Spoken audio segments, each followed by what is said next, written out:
MP board class 10th वाले सभी students का, प्यारे विद्यार्थियों का, प्यारे साथियों का गणित विषय का अब क्वेश्चन पेपर होने जा रहा है और आप सभी बच्चों को मेरे द्वारा क्वेश्चन पेपर बताए जा रहे हैं।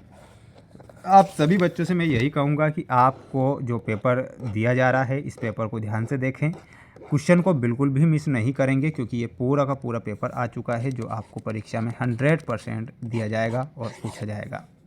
आप एक और बात मैं बता देता हूं प्यारे विद्यार्थियों, अगर आप हमारे चैनल पर आज नए जुड़े हैं तो चैनल को सब्सक्राइब आप ज़रूर करके रखें क्योंकि धमाल आप मचाएंगे अगर आपने हमारे द्वारा बनाए गए वीडियो को देखा और अच्छे से तैयारी कर ली तो। ठीक है, तो पहला क्वेश्चन दिया गया है किसी पूर्णांक एम के लिए, ध्यान रखना है, किसी पूर्णांक एम के लिए प्रत्येक समपूर्णांक निम्न स्वरूप का होता है।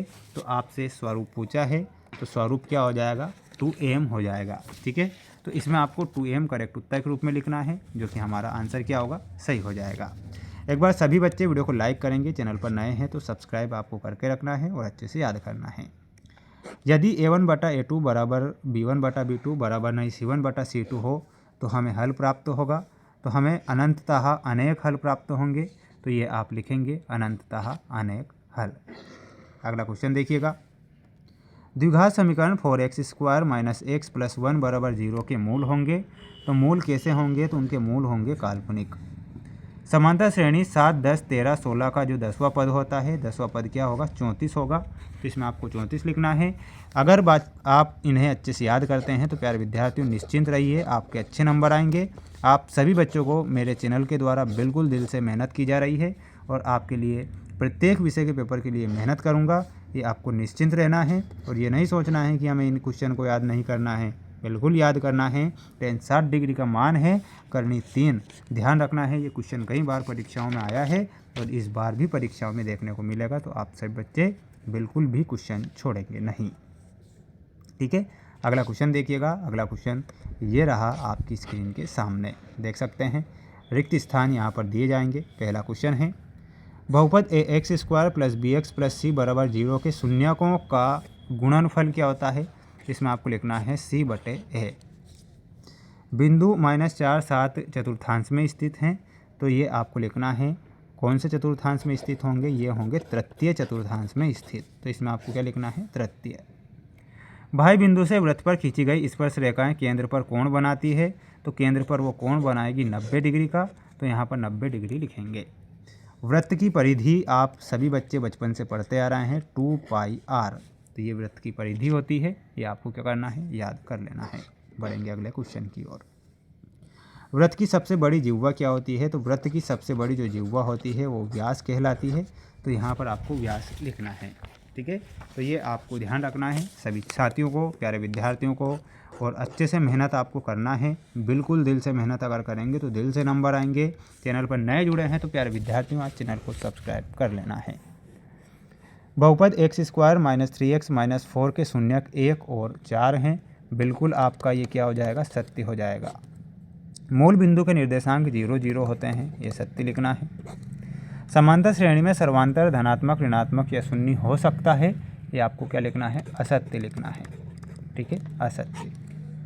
किसी वृत्त के भाई बिंदु से खींची गई दो स्पर्श रेखाएं असमान होती है, ये आपको क्या लिखना है, असत्य लिखना है। त्रिभुज के तीनों कोणों का योग 180 डिग्री होता है, तो ये आपको क्या लिखना है, सत्य लिखना है। ठीक है, तो स्क्रीनशॉट आप सभी बच्चे ले लेंगे, अच्छे से मेहनत कर लेंगे ताकि आपको अच्छे नंबर मिल सकें। ये आपकी जोड़ी है आपकी परीक्षा के लिए, तो इस जोड़ी को मैं मिलाकर बता देता हूँ।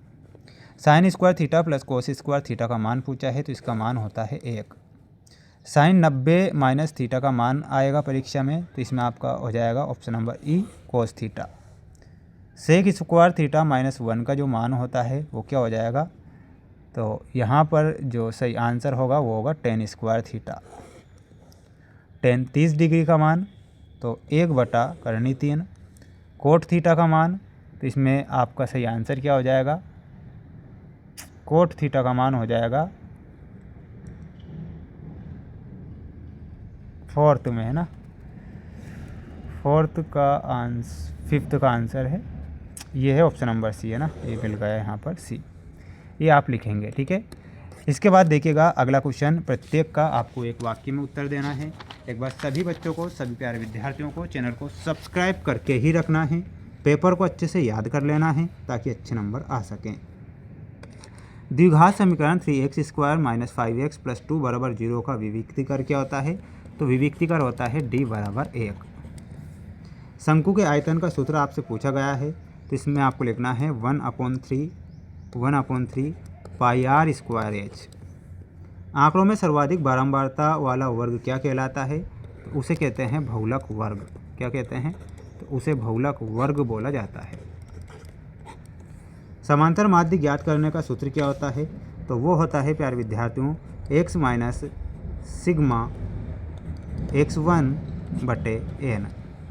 एक असंभव घटना की प्रायिकता होती है, असंभव है, यानी कि इसमें आपको शून्य लिखना है। ठीक है, तो ये आप ध्यान रखेंगे। सभी बच्चों को, सभी प्यारे विद्यार्थियों को एक बार वीडियो को लाइक कर देना है, साथ ही चैनल को सब्सक्राइब करके ही रखना है। आपके लिए दिल से मेहनत कर रहा हूँ और प्रत्येक विषय के पेपर में मेहनत करूँगा। ये रहा आपका सेट सी जो आपको बताया जाएगा नेक्स्ट वीडियो में। तो सभी विद्यार्थियों को ये मोस्ट जो क्वेश्चन मेरे द्वारा बताया जा रहे हैं, इन्हें आपको पढ़ना है और अच्छे से मेहनत करना है। मैंने कहा है कि मेरे द्वारा 5 से 6 सेट पेपर चैनल पर बताए जाएंगे, तो उन्हें आपको क्या करना है? पढ़ लेना है।